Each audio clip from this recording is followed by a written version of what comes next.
Senate confirms Justice Kudirat Kekere-Ekun as substantive Chief Justice of Nigeria.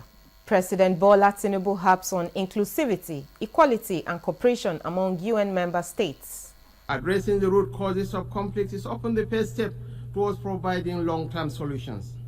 Plus, awareness, acceptance and enforcement of Freedom of Information Act by organizations top priority of House of Representatives Committee on Freedom of Information. And it promotes transparency and accountability. The citizens need to know what is really happening. A very good evening and welcome to NTA Parliamentary News. I am Ene Ojonuba. President Bola Tinubu has called on world leaders to deepen relations among member states of the United Nations in line with the principles of inclusivity, equality and cooperation, represented by Vice President Kashim Shettima. The president made the call while addressing world leaders during the general debate of the ongoing 79th session of the United Nations General Assembly at the UN headquarters in New York, United States. State House correspondent Abdurrahman Jiblila reports.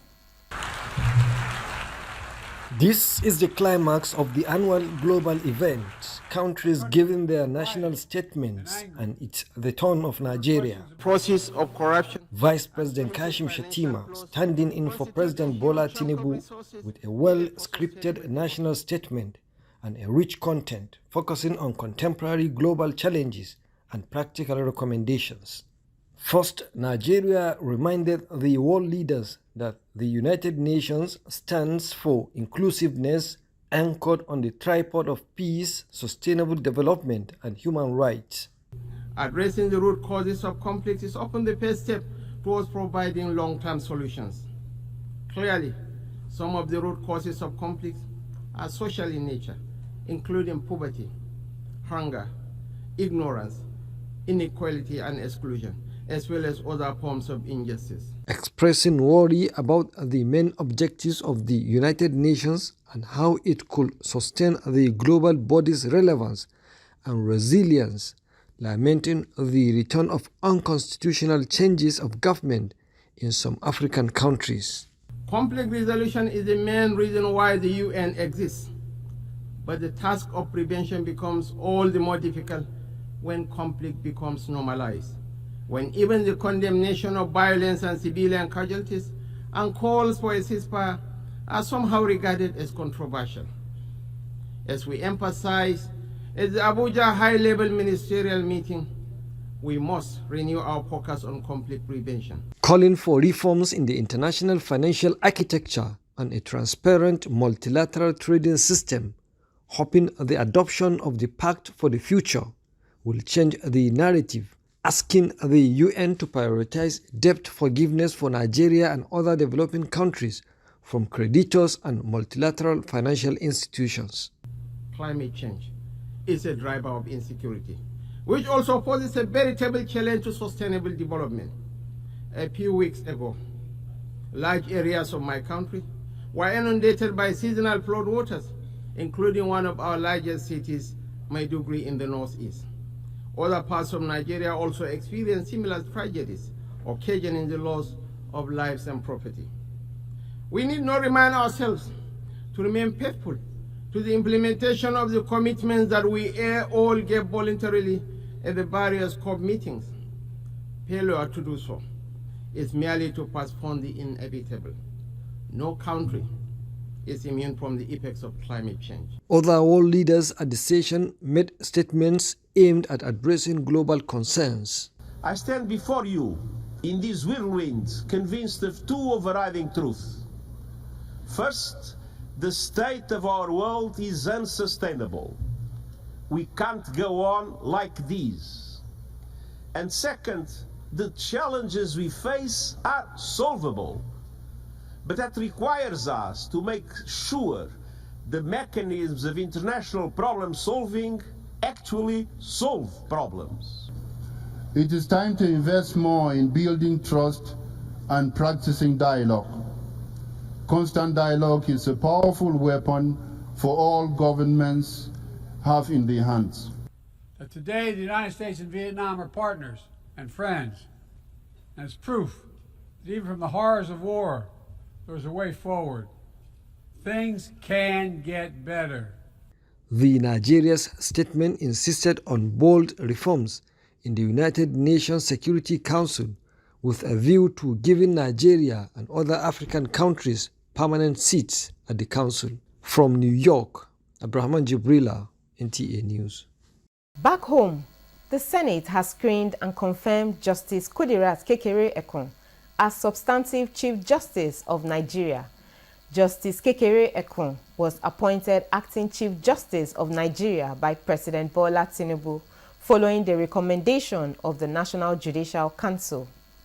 At the resumption of plenary after 2 months of recess to attend to legislative business, Senate received requests from the President for the confirmation of appointees. National Assembly correspondent Lami Ali reports. The President of the Senate, Godswill Akpabio, after exchange of pleasantries with colleagues on the first day of plenary, read a string of letters from President Tinubu requesting confirmation of the Acting Chief Justice of Nigeria, the National Coordinator of National Social Investment Program, and 21 others as commissioners of the Revenue Mobilization, Allocation and Fiscal Commission. Also transmitted for parliamentary approval is an additional 2024 supplementary budget of the Federal Capital Territory to improve human capital and infrastructure.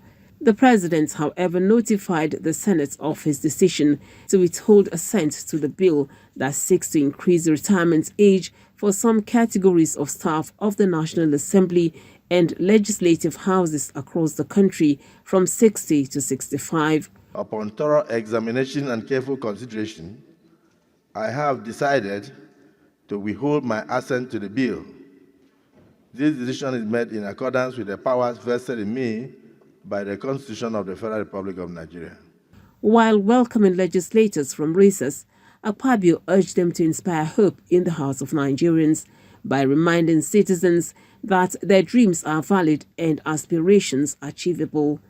I implore each and every one of you to continue to reflect upon the weight of the responsibilities that we bear as legislators in the current situation. We are indeed the voice of the people, entrusted with a sacred mandate to advocate for their rights and elevate their living standards. The challenges we face may seem formidable, yet we are also poised to confront them with unwavering candor and relentless determination, and together we shall succeed. The former Chief Whip of the Senate, Senator Ojiuzo Okalu, also commends the federal government for various interventions, urging that more should be done to cushion current economic hardship. We feel that the reformation going on now have never happened in the last 60 years. No president, as I'm telling you, had the courage to do what President Tinubu is doing now. It's about courage. But I appeal to federal government, I appeal to the president to know how he can bring succor quickly. In line with tradition, Senate suspended consideration of all items on the order paper in honor of late Senator Ifeanyi Ubah, representing Anambra South, who died during the 2024 annual recess. From the National Assembly, Lami Ali, NTA News. The security and well-being of Nigerians are top priorities for the second session of the House of Representatives. Speaker Tajuddin Abbas stated this in a resumption speech to lawmakers after the annual parliamentary recess. While commending President Tinubu for signing the counter-terrorism bill into law, Speaker Abbas was emphatic that the legislature will work in synergy with the executive to overcome internal security challenges. We remain committed to enacting laws that will positively impact the lives of all Nigerians. The House will prioritize several key bills to address critical national issues across security, governance, and environmental protection.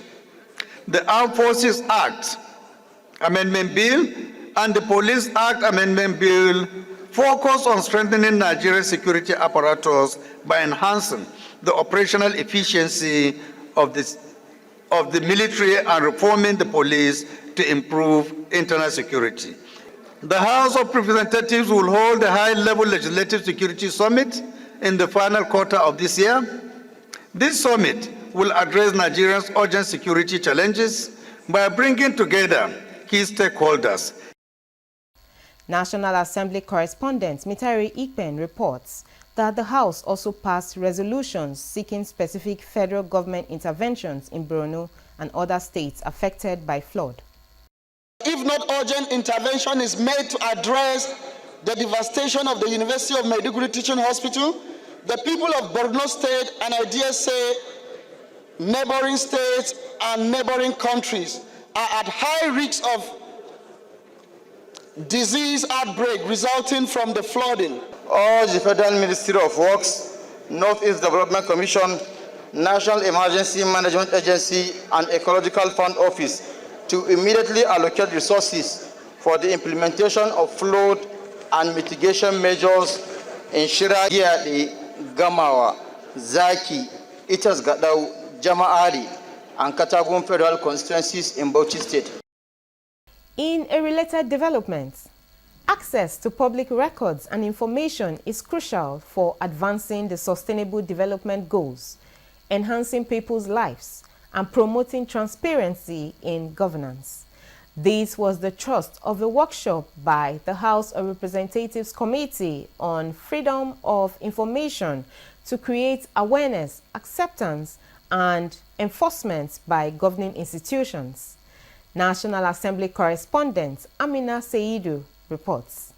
The Freedom of Information Act was enacted on the 20th of May 2011 to provide the rights of persons to access or request information contained in any form which is in custody or possession of any public official, agency, or institution. Freedom of information is a law in this country,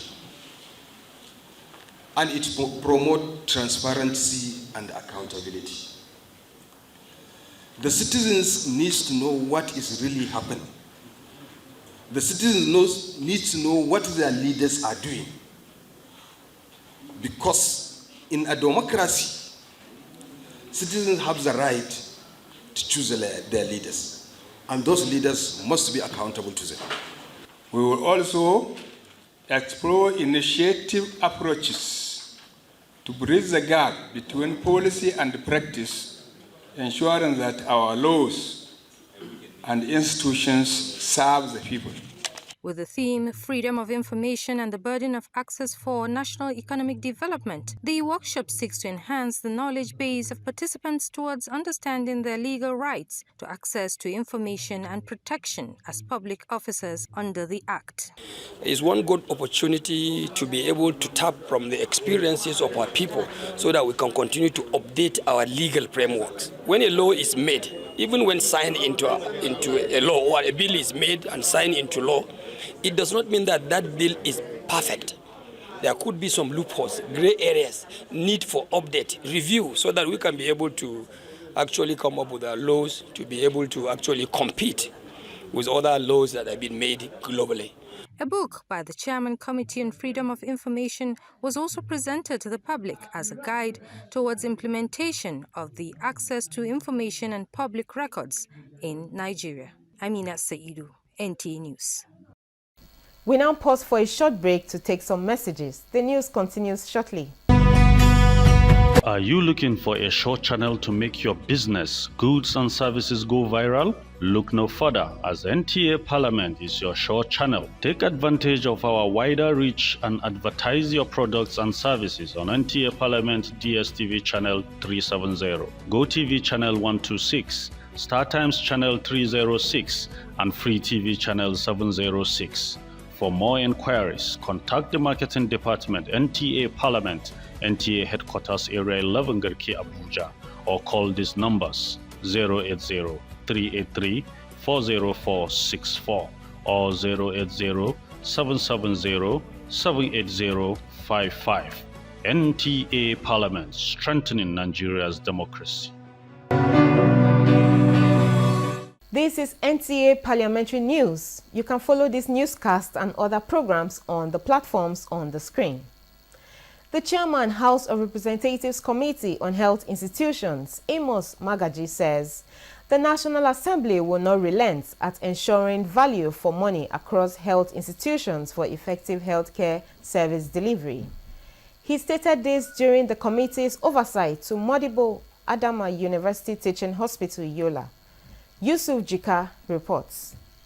The oversight visit of the House of Representatives Committee on Health Institution to Modibo Adama University Teaching Hospital Yola is to ensure that all contracts, programs and facilities of the institution meet the required standards. Chairman and members of the committee, after hours of scrutinizing relevant documents and inspection of facilities, described the teaching hospital as impressive as it meets with the terms of clinicals and hygienic environment that can promote healthy being of the society. The committee decried mass exodus of medical personnel to seek for greener pasture, inadequate funding, and emphasized on the need for improved manpower, road network, and sewages for effective healthcare delivery. The chairman, however, encourages the management of the institution always consider less privileged, middle class, and rich and mighty members of the society in its services. So even the hospital is not satisfied with our manpower. We have the issue of JAPA, and then many doctors are not available. Many nurses are also leaving. And there's also the issue of delay in getting approval in many of the government agencies that have responsibility of recruitment. The Chief Medical Director Mount Yola, represented by the Chief Medical Advisory Committee, Dr. Ahmadu Usman Baba, who told the committee that the institution was converted from FMC to teaching hospital status in 2022, commended them for embarking on such a visit that will enhance service delivery and solicited for more support from the legislature. The hospital actually needs road facilities, culverts, drainages, and so on and so forth. So those areas also are actually key because aesthetics also play a role, huge role in well-being of individuals. Highlight of the visit was the facility tour on resident doctors' quarters, psychiatric unit, ENT, male and female surgical wards, ongoing construction of wellness center, among others. In Yola, Yusuf Jika, NTA News. Similarly, the chairman of the House Committee on Agriculture, Colleges and Institutions, Adeyemi Adeniyi, has charged such bodies to lead the way in conducting research towards addressing food security challenges in the country. This was during an oversight to the Agricultural Research Council of Nigeria. National Assembly correspondent Amina Seidu reports.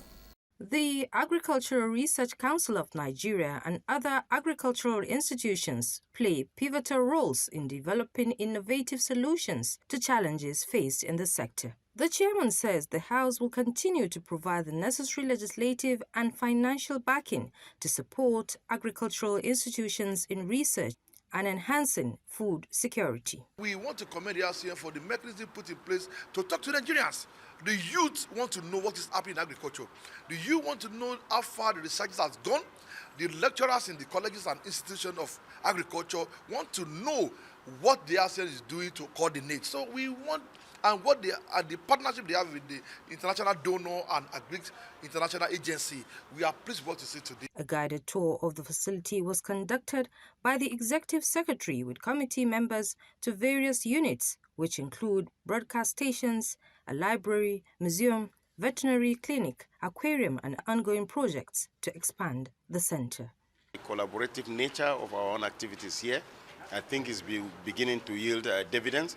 The discoveries, technological discoveries, we have all sent it out to people, for farmers to actually utilize.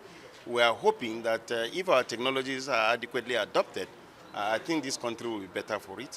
ARCN has the mandate of coordinating supervision and regulation of agricultural research, training and extension in the national agricultural research institutions and federal colleges of agriculture, cooperatives and land resources. Amina Seidu, NTA News.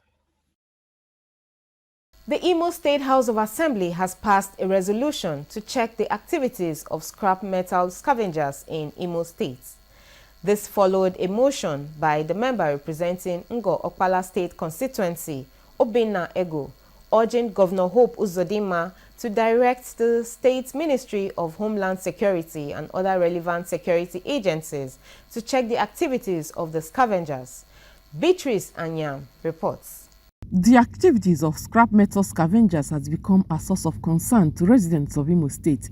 This, however, attracted the attention of the member for Ngo Okpala State Constituency, Obinna Ego, who sponsored the motion to check the ugly trend. Leading the debate during plenary, Ego explained that scrap metal scavenging, otherwise known as iron condemn, should be a legitimate business to recycle materials from waste to wealth.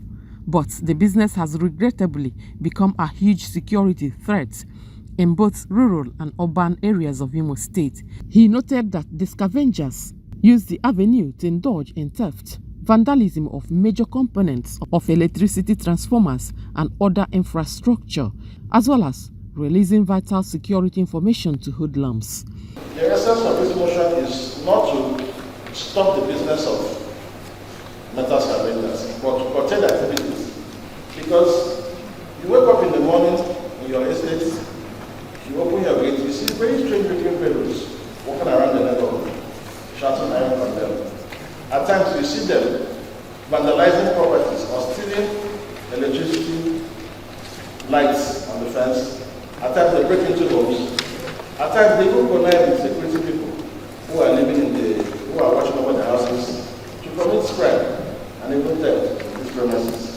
And now that Nigeria as a whole, Imo State without an exception, is facing insecurity, I think it is proper for us to identify these persons who are doing this kind of business. I think it is proper for us to discourage this illegal repairolling in our areas. Other lawmakers also supported the motion. These people are not just doing iron condemn. They are in for something. If you go to any uncompleted building within this Owerri capital city, you will see them. It's very important for us to support this motion so that the relevant agencies will checkmate the activities of these criminal elements parading as scavengers. If left unchecked, Mr. Speaker, it will snowball into heavy criminal activities in these states. How do we say no to it? Is to put up a strong measure to checkmate these people. All those in support of this honorable House do brought the Imo State government through the Ministry of Homeland Security and Vigilant Affairs and other security-related agencies to checkmate the ugly activities of scrap metal scavengers in Imo State to guarantee a more peaceful environment within the state. Say aye. Aye. Those against any. A bill for a law to make the installation and maintenance of the closed-circuit television (CCTV) in all public places mandatory in Imo State passed second reading. The bill, sponsored by Uche Agabiga representing Osun State constituency, seeks to enhance public safety, aid in the detection and prevention of violence and crime, promote secured environment for residents and businesses, as well as reduce the scope of ungoverned spaces by bringing every part of the state under technology-driven security architecture. The bill intends to provide surveillance, security surveillance for the Imo State environment. The bill was committed to the House Committee on Transport for further legislative action. Another bill for a law to establish the Imo State Watershed and Climate Change Agency passed third reading. In Owerri, Beatrice Anyam, NTA News. That is the newscast at this time. Do follow the platforms displayed on the screen for updates and other programs. Thank you for watching and have a pleasant evening. I am Ene Ojonugba. Bye for now.